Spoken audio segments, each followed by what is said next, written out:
Mamong natatrap. Diego Bandido. Go Diego! Go Diego! Go Diego! EDSA. Itaas ang kamot sa mga angkol. Itaas ang kamot sa mga angkol. Bunalikol, bunalikol, bunalkol, bunalkol.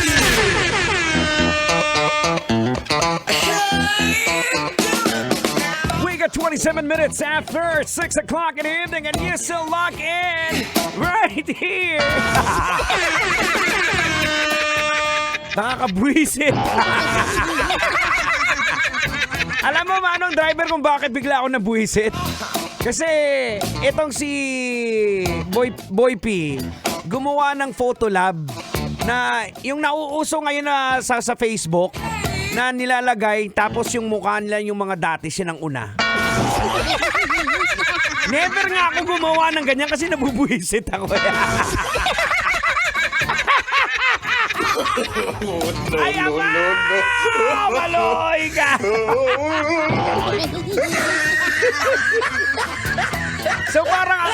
So parang yung mukha ko kinalabasan parang African-American ako. Nak! Actually, nag-try din ako sa personal consumption ko lang. O parang si Jong Hilario daw. Para sa personal consumption ko lang, hindi ko kayang i-post. Alam niyo kung bakit? Nandidiri ako! Ay, abaw! Maluoy ka!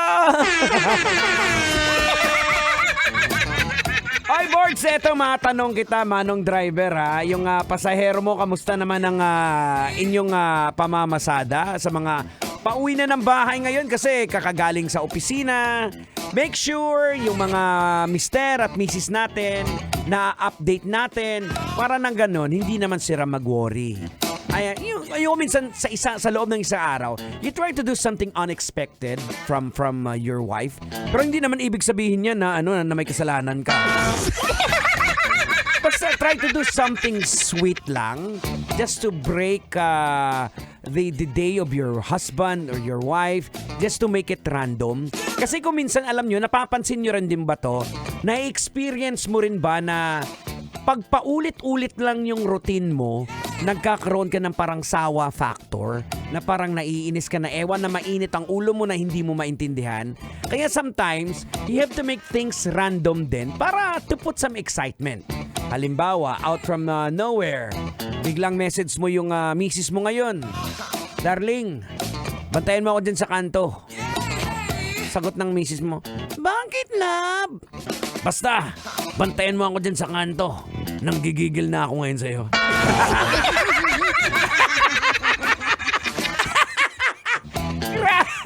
Grabe nga, kinarat ba? So, ibig sabihin, parang pinasabi mo sa asawa mo, darling, tayo ka lang dyan sa kanto. Pagdating sa kanto, pagbaba ko ng tricycle, roromansahin na kita. Huwag naman ganon. Pwede namang, darling, antay mo dyan sa kanto.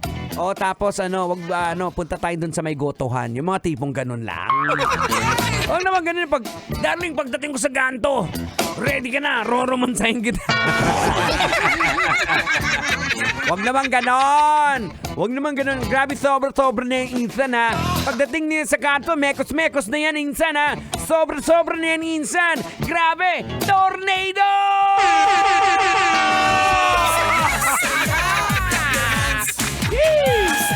Saya! Clap your hands! Grabe na yan! Sobra-sobra na yan, insan! I-tornado mo na yan! Pero eto mga kabisyo, eto kakaiba tong nasagap nating balita. Maraming nakaka-relate nito. Lirate, sasabihin ko, maraming nakalirate. Marami ang makaka-relate.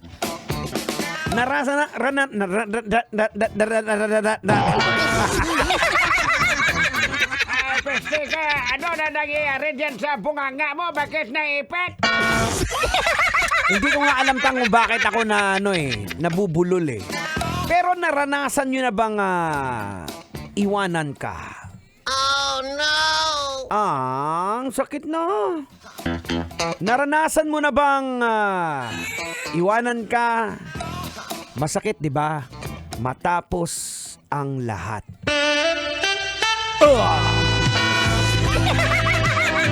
Lumayo ka, espiritu! Patayin kita! Patay.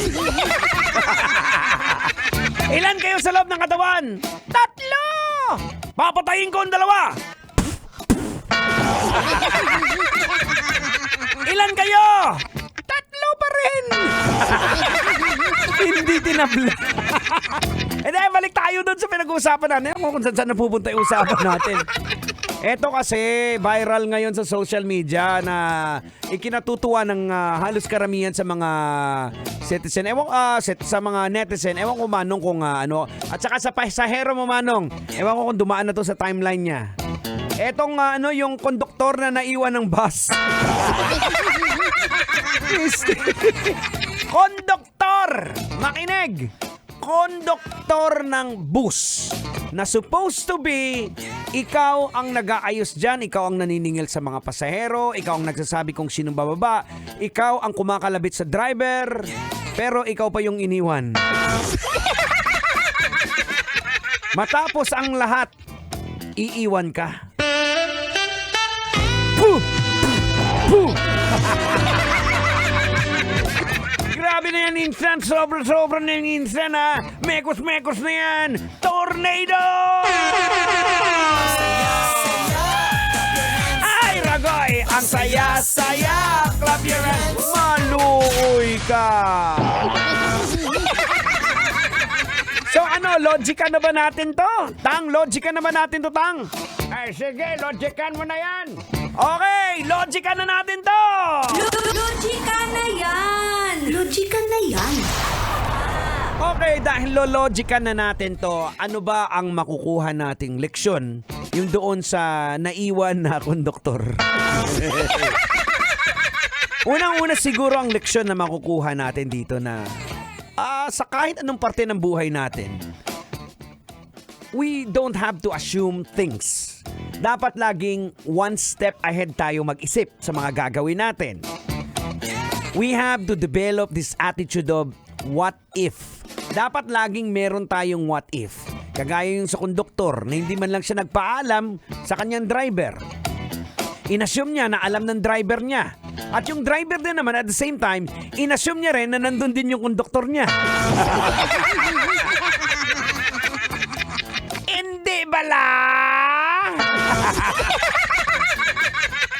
So, kuminsan kasi mga kabisyo, wag po nating i-assume ang mga bagay-bagay. Kahit paulit-ulit na nangyayari, let's make sure dapat one step ahead pa rin tayo. At develop nyo rin po yung ugali na yung you double check everything before, halimbawa, bago umalis. Sana alamin naman muna ni Manong driver kung nandyan pa yung konduktor niya. Tapos yung konduktor, kawawa din naman. Magbababa pa lang siya ng gamit ng marurot na yung bus driver. Naiwan tuloy si Dudong. Sakit-sakit sa tagipusoon dong. Aragoy, aragoy, aragoy dong!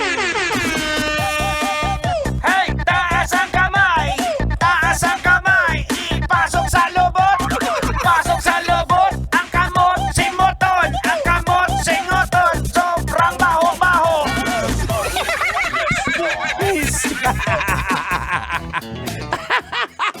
I know mga kabisyo, oras pa rin. It is now 35 minutes after 6 in the evening. Hope you guys are having a great time. I'm gonna keep you company straight up until 9 o'clock.